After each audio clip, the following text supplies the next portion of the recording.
How to change region in McDonald's app.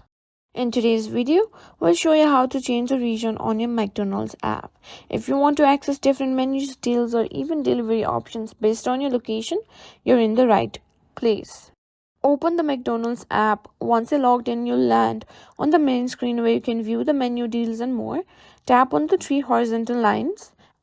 This open the app side menu. Scroll down and click on settings. This will take you to the app settings where you can adjust various preferences. Look for the location or region option.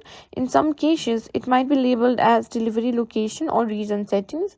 Tap on that, and if your app allows it, you'll see an option to either manually select your new region or allow the app to use your current location. Select a preferred region or city from the list, or enter your new location if needed. If you prefer, you can enable location services on your phone to let the app automatically detect your current region. After selecting or entering your new region, restart the app to ensure all the changes are applied. And that's it. That's how you simply change the region in your McDonald's app.